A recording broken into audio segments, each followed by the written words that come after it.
에스겔 45장 1절부터 17절에 있는 말씀으로 큐티인 제목은 거룩한 땅입니다. 하나님이 이스라엘 백성에게 너희는 땅을 제비 뽑아 나누어 기업으로 삼을 때 한 구역을 거룩한 땅으로 삼아 여호와께 예물로 드리라고 하십니다. 그리고 제사장과 레위인의 거주자 성읍을 위한 구역을 지정해 주시죠. 그런 다음에 이스라엘의 통치자들과 백성이 지켜야 할 의무를 말씀하십니다. 첫째는 예물로 드릴지니입니다. 1절부터 3절입니다. 너희는 제비 뽑아 땅을 나누어 기업으로 삼을 때에 한 구역을 거룩한 땅으로 삼아 여호와께 예물로 드릴지니 그 길이는 25,000척이요 너비는 10,000척이라. 그 구역 안 전부가 거룩하리라. 그 중에서 성소에 속할 땅은 길이가 500척이요 너비가 500척이니 네모가 반듯하며 그 외에 사방 50척으로 전원이 되게 하되 이 청량한 가운데에는 데서 길이는 25,000척을 너비는 10,000척을 청량하고 그 안에 성소를 둘지니 지극히 거룩한 것이요. 하나님은 이스라엘 백성에게 땅을 제비 뽑아 분배할 때 먼저 한 구역을 거룩한 땅으로 정하고 예물을 드리라고 하십니다. 그런데 땅의 규모가 엄청납니다. 길이 25,000척, 그러니까 15,000m입니다. 너비는 10,000척, 그러니까 5.2km. 이것을 면적으로 환산하면 2,045만 평에 달하는 엄청난 너비의 땅입니다. 이 가운데 성전 터전으로 가로와 세로 각각 260m, 260m 정사각형을 따로 구분해야 하며 이 정사각형의 터전 성전터 주변으로 사방 26m씩 공간을 두어야 한다고 말하고 있습니다. 그러므로 성전 터전의 사방 50척을 합하면 성전의 터전은 286m의 정사각형이 되고 면적은 약 24,743평에 달합니다. 4절입니다. 그곳은 성소에서 수종드는 제사장들 곧 하나님께 가까이 나아가서 수종드는 자들에게 주는 거룩한 땅이니 그들이 집을 지을 땅이며 성소를 위한 거룩한 곳이라. 성전을 중심으로 한 이 땅은 제사장들이 집을 짓고 살 땅이라고 합니다. 이 땅은 하나님이 제사장들에게 기업으로 주신 땅이 아니라 그곳에 집을 짓고 살 수 있는 그런 땅이라는 거죠. 단지 그들에게 주거 공간을 선물로 주는다는 그런 뜻입니다. 성전이 예루살렘에 있다는 것을 생각하면 하나님이 주의 백성에게 예물로 요구해서 제사장들의 거주지로 주시는 이 땅은 베냐민 지파에게 속한 땅이거나 유다에 속한 땅이라고 우리가 실질적으로는 추측해 볼 수 있겠죠. 이스라엘의 한가운데에 있는 땅을 요구한다는 것입니다. 왜냐하면 그곳에는 성전이 있기 때문이죠. 거룩히 구별하여 드릴 성소의 구역은 하나님을 예배하는 땅입니다.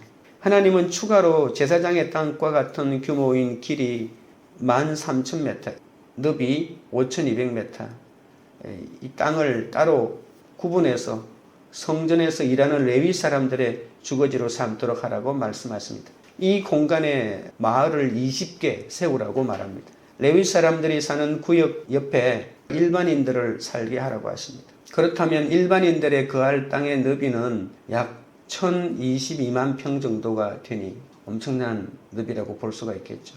5절 6절입니다. 또 길이는 25,000척을 너비는 10,000척을 청량하여 성전에서 수종드는 레위 사람에게 돌려 그들의 거주지를 삼아 마을 서무를 세우게 하고 구별한 거룩한 구역 옆에 너비는 5,000척을 길이는 25,000척을 청량하여 성읍의 기지로 삼아 이스라엘 온 족속에게 돌리고. 본문은 땅이 단계별로 거룩하다는 것을 보여준다고 했죠. 제사장들의 땅 한가운데에 성전터가 있습니다. 이 땅은 세상에서 가장 거룩한 땅입니다. 이 주변으로 제사장들이 사는 땅이 있고 그리고 그들의 사는 땅은 성전 다음으로 거룩합니다. 제사장들의 땅 북쪽 레위인들이 땅을 얻는데 성전에서 제사장들의 땅보다 더 멀리 있다는 거죠. 그러므로 제사장들의 땅보다는 덜 거룩하다는 그런 뜻입니다. 그리고 레위 사람들의 땅 옆에 일반인들의 땅이 있다는 것입니다. 이 땅은 성전에서 가장 먼 곳에 있는 땅이고 그래서 가장 거룩의 단계가 낮은 땅이라고 볼 수가 있습니다. 7절입니다. 드린 거룩한 구역과 성읍의 기지된 땅의 좌우편 곧 드린 거룩한 구역의 옆과 성읍의 기지 옆의 땅을 왕에게 돌리되 서쪽으로 향하여 서쪽 국경까지와 동쪽으로 향하여 동쪽 국경까지니 그 길이가 구역 하나와 서로 같을지니라. 제사장들과 레위 사람들에게 주거 공간을 주신 하나님이 이번에는 왕과 왕자의 몫에 대해서 말씀하십니다. 이 성소구역의 양편에 제사장들이 집을 짓고 살 땅이 정해졌고 북쪽에는 레위인들이 거주하고 그 동편과 서편에는 왕이 거주할 땅으로 정해졌다는 것입니다. 땅을 중심으로 이렇게 구별하여 하나님께 예물을 드린 까닭은 백성의 모든 소유가 하나님께 속해 있다는 것을 잊지 말고 기억하라는 그런 뜻이죠. 에스겔은 유다의 왕들과 앞으로 올 다윗 계열 왕들에 대해서 계속 이러한 왕이라는 표현을 계속 사용하죠. 왕은 정치적으로 많은 권력을 가지고 있는데 이것은 이스라엘의 유일한 왕은 오직 하나님이라는 사실을 강조하고 있다는 것입니다. 인간 왕들은 모두 하나님의 뜻을 이 땅에서 대리하는 대리왕이라고 하는 그런 뜻입니다.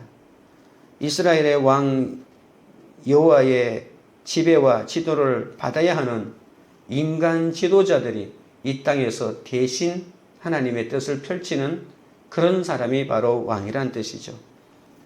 고대 근동의 왕은 보통 신의 아들이라고 하면서 신격화시키고 또 우리가 알고 있는 애굽의 바로 같은 그 바로를 신으로까지 섬기라고 하는 것하고는 전혀 대조적인 모습인 것을 볼 수 있습니다.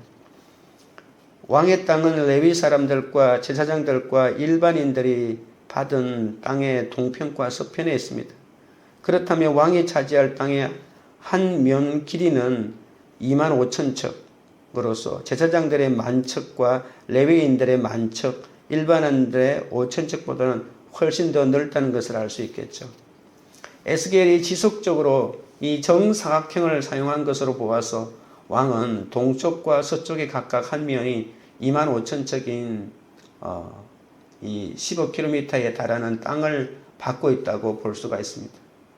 그렇다면 왕은 성전의 동쪽과 서쪽에 각각 5,100만 평에 달하는 엄청난 땅을 받았다고 볼 수가 있죠.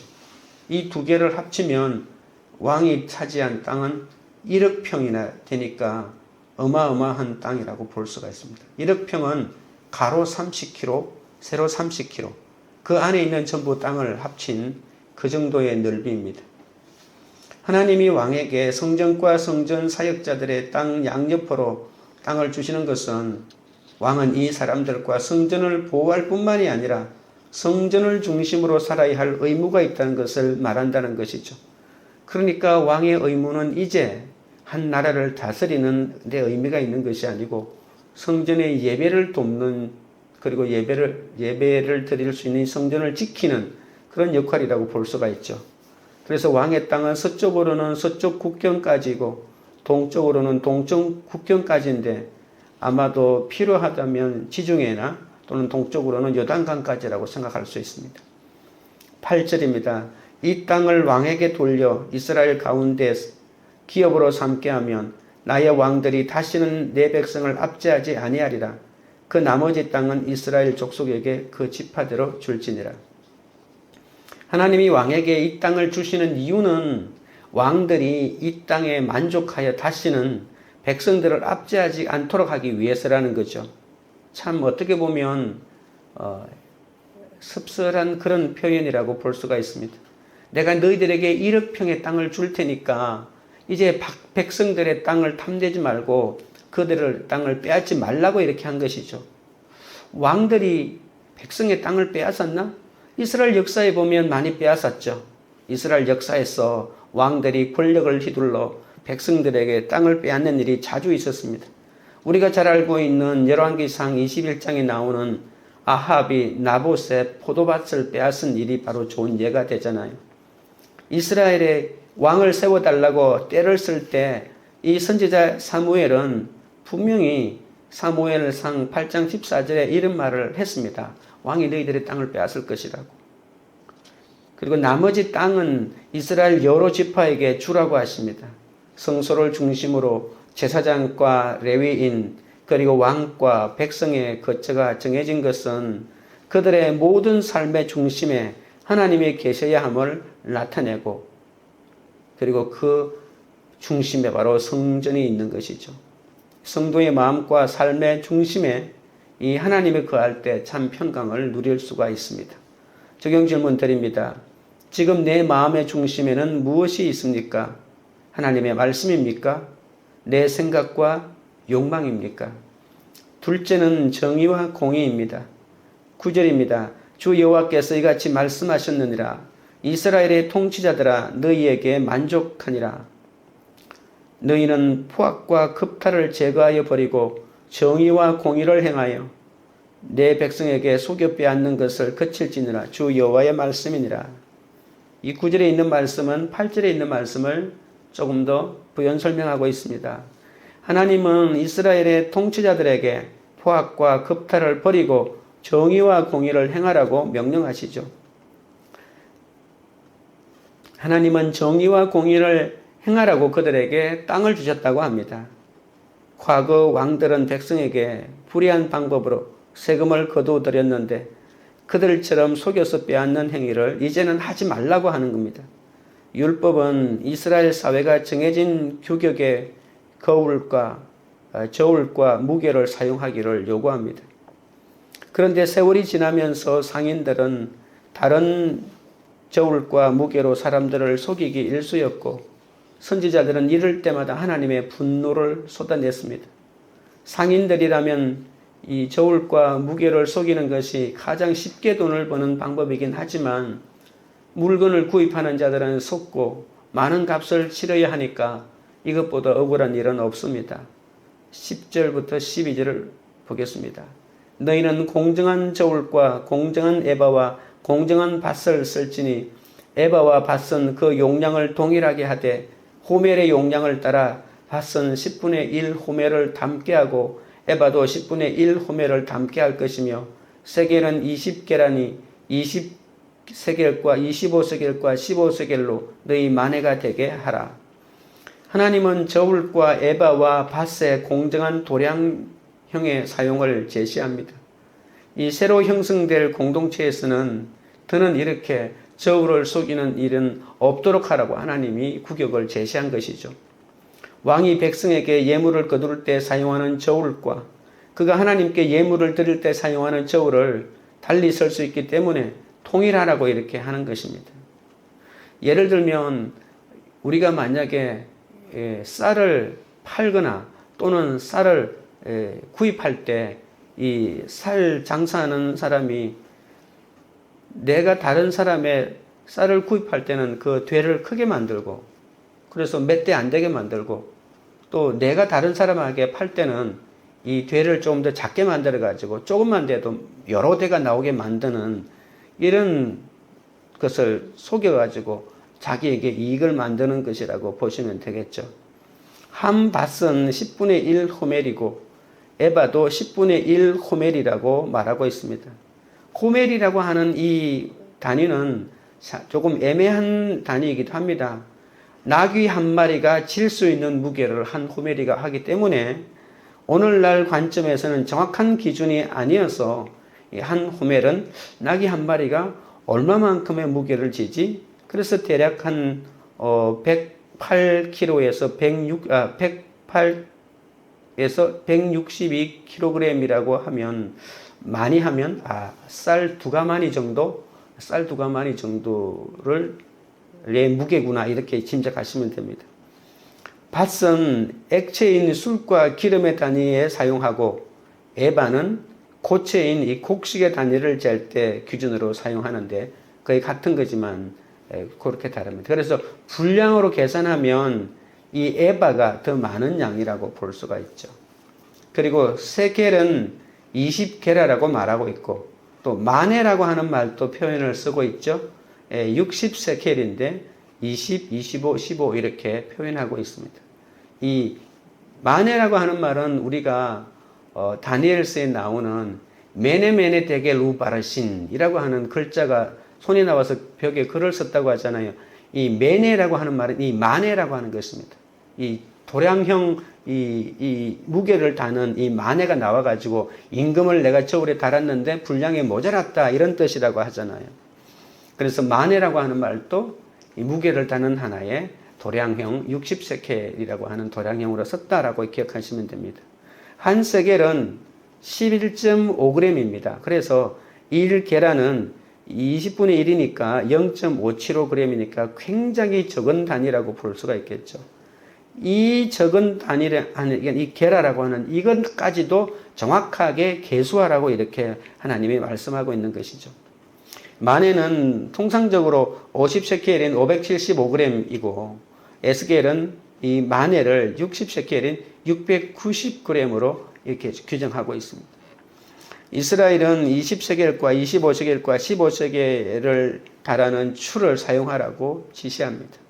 이 말씀이 왕에 대한 규례 다음에 나오는 것은 왕들은 이 저울과 무게 규격에 잘 준수되도록 살펴야 한다는 것이죠.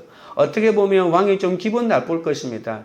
이 무게 도량형을 새롭게 하나님이 규정하면서 왕이 이것을 잘 지켜야 된다라고 하니까 왕과 관련되어 있는 관리들이 왕의 어떤 수익을 누리기 위해서 세금을 거둘 때나 이때 이렇게 공정하지 못한 되나 저울을 가지고 이렇게 많이 사용했다는 것을 우리가 짐작할 수가 있습니다.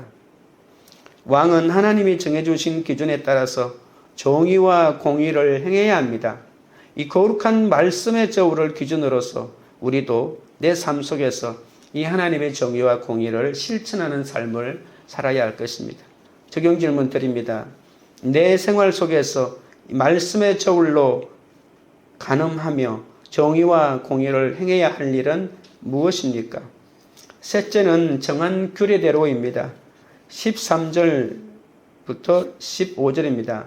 너희가 마땅히 드릴 예물은 이러하니 밀 한 호멜에서는 6분의 1 에바를 드리고 보리 한 호멜에서도 6분의 1 에바를 드리며 기름은 정한 규례대로 한 고루에서 10분의 1밭을 드릴지니 기름의 밭으로 말하면 한 고루는 10밭 곧 한 호멜이며 이 10밭은 한 호멜이라.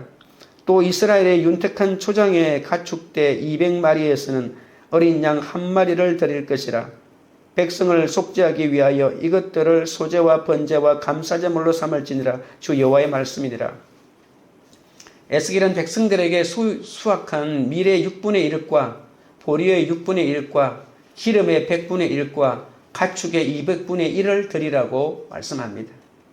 이스라엘의 통치자들은 백성에게 하나님께 드릴 예물의 양을 정한 규례대로 받아서 정해진 절기에 따라 드려야 한다는 것입니다. 번제와 소제와 전제를 위한 제물을 미리 갖추고자 이렇게 정확한 도량형 이 청량 단위로 사용해야 한다는 것이죠. 16절 17절입니다. 이 땅 모든 백성은 이 예물을 이스라엘의 군주에게 드리되 군주의 본분은 번제와 소제와 전제를 명절과 초하루와 안식일과 이스라엘 족속의 모든 정한 명절에 갖추는 것이니 이스라엘 족속을 속죄하기 위하여 이 속죄제와 소제와 번제와 감사제물을 갖출지니라. 백성은 수입으로 얻은 밀과 보리, 기름, 양을 왕에게 바치라고 하죠. 왕은 이를 모아서 하나님께 제사 드릴 때 사용하도록 준비하라고 하면서 제사에 제물이 빠지는 일이 없도록 차질이 없게 하라고 명령하십니다. 하나님은 이 예물을 비록 이 제물들은 하나님께 드리는 예물이지만 실제로는 이 군주에게 바치게 되어 있죠. 이것은 11조와는 다른 것으로 군주에게 바치는 세금의 성격을 갖고 있다고 볼 수가 있습니다. 아까 제가 말했지만 밀의 6분의 1, 보리 6분의 1, 기름의 100분의 1, 가축의 200분의 1 11조 개념은 아니라 11조를 드리고 또 다른 개념으로 이것을 왕에게 드리는데 일종의 세금과 관련이 있다고 볼 수가 있습니다. 왕은 백성이 정한 규례대로 드린 예물을 받아서 성전에서 드려지는 예배에 끊임없이 이것을 사용해야 한다고 말합니다. 백성들에게 세금을 거둔 군주는 거두어 들인 세금으로 성전을 유지하고 제사가 차질 없이 진행되도록 해야 한다는 것이죠. 이제 왕의 가장 기본적인 의무는 나라를 다스리는 것이 아니라 성전에서 예배가 끊어지지 아니하도록 하는 것입니다. 그런데 재미있는 것은 에스겔이 지금 이러한 새로운 성전에 대한 비전을 얘기하고 있지만 이스라엘 역사가 다시 왕이 회복된 역사는 없습니다. 이미 나라는 망했고 이 나라를 일으킬 다시 왕이 세워져서 이렇게 한 일은 이제 없었습니다. 왜냐하면 왕이 이제는 세워지지 않았기 때문에 그렇습니다. 그러나 이상적인 성전의 형태가 어떻게 해야 되는지를 정확하게 말하고 있는 것이죠. 나라가 없어지고 난 상태에서 이제 이스라엘의 비전이 뭐냐? 이제 왕이 세워져서 이 나라를 통치하는 것이 이스라엘의 비전이 아니라 이 하나님에게 예배드리는 것, 이것이 바로 이스라엘 국가의 비전이라고 보고 왕이라 할지라도 어떻게 예물을 드리고 예배드리고 정의와 공의를 이루어내는 것이 더 중요하다고 말씀하고 있는 것이죠. 느헤미야 5장 14절 17절에 보면 백성들에게 지나친 세금을 거두어 드리는 이 선배 총독들과는 달리 자신은 백성들에게 한 푼도 징수하지 않았고 오히려 성전에 많은 재물을 드렸다고 느헤미야를 말하고 있지 않습니까? 바벨론과 바사 왕에 의해서 세워진 총독들은 물론 이 부하들까지 나서서 이스라엘 백성을 압제하고 토색했습니다. 그러나 느헤미야와 그 형제들은 이 총독의 월급을 먹지 않았습니다. 민장 150명과 지도자들이 모여서 회의를 하려면 먹을 것과 설 것이 필요했지만 자기 것으로 대접하고 녹을 요구하지 않았습니다. 느헤미야와 형제들에게 녹을 요구할 자격이 없었어가 아니라 먼저 하나님을 경외하였고 이 백성의 부역이 너무나도 지금 힘든 상황에서 세금으로 거둬들인 이 녹을 자기가 취하지 않았다는 것이죠. 백성의 마음을 움직이고 실천하게 하려면 지도자의 이런 자기 고백이 필요한 것입니다. 부자들에게 이자를 받지 말라고 하고 받은 것까지 돌려주라고 하는 것은 정말 쉬운 적용이 아니었을 것인데 느헤미야는 자기에게 먼저 이렇게 적용했기 때문에 이렇게 살라고 강력하게 주장할 수 있었던 것이죠. 눈에 보이는 손해가 있기 때문에 그냥 명령만 해서는 안 됩니다. 내가 하나님을 경외함으로써 손해를 보고 포기한 간증이 있어야 다른 사람에게도 내어놓아라고 권면할 수가 있는 것이죠. 백성의 부역이 중한 것을 볼 줄 알고 상대방의 어려움을 헤아릴 줄 알아야 삶에서 십자가를 지라는 말을 할 수가 있는 것입니다. 성도는 세상 방식이나 내 생각대로가 아닌 하나님의 구격대로 말씀의 규례대로 늘 행해야 한다는 사실을 오늘 본문을 통해서 우리가 알 수 있습니다. 적용 질문 드립니다. 말씀의 규례가 아닌 세상 방식이나 내 생각대로 하는 일은 무엇입니까? 기도드리겠습니다. 하나님 아버지, 성소를 중심으로 제사장과 레위인, 왕과 백성의 거처가 정해진 것을 살펴보았습니다. 그들의 모든 삶의 중심에 하나님이 계셔야 한다고 말씀합니다. 하나님 아버지, 그러나 내 마음의 중심에는 하나님의 말씀이 아닌 이 세상의 탐욕이 가득한 삶을 살다 보니 삶 속에서 정의와 공의를 행하지 못할 때가 너무 많았사오니 용서하여 주시옵소서. 내 마음과 삶의 중심에 하나님이 거하심으로 참 평강을 누리며 살기를 원합니다. 왕이 하나님이 정해주신 기준에 따라 정의와 공의를 행한 것처럼 날마다 말씀의 저울을 내 기준으로 삼아 삶 속에서 하나님의 뜻을 이루어 가도록 인도하여 주옵소서. 느헤미야는 삶으로 보여주는 본이 있었기 때문에 돈 문제를 해결할 수 있었습니다. 가장 가까운 가족에게 먼저 돈과 욕심을 내려놓는 본을 보이게 하여 주옵소서. 직장과 교회와 공동체에서 내 이익을 취하지 않고 모든 힘든 사람들을 먼저 섬기고 이 백성을 위하여 은혜를 구하는 인생이 되기를 원합니다. 다른 사람을 위해 쓰임받도록 은혜를 구할 때 하나님께서 넘치도록 베풀어 주시고 채워주시는 것을 믿습니다. 오늘 하루도 세상 방식이나 내 생각이 아닌 하나님의 규례대로 말씀의 규례대로 살 수 있도록 역사하여 주시옵소서. 광교 우리들 교회가 마음의 중심에 내 생각과 욕망을 몰아내고 오직 하나님의 말씀이 거하는 공동체가 되게 하옵소서. 각자의 생활 속에서 말씀의 저울로 가늠하며 정의와 공의를 행하는 공동체가 되게 하옵소서. 세상 방식이나 내 생각대로 일을 처리하지 않고 말씀의 규례대로 순종하는 그런 공동체가 되도록 역사하여 주시옵소서. 예수 그리스도 이름으로 기도드리옵나이다. 아멘.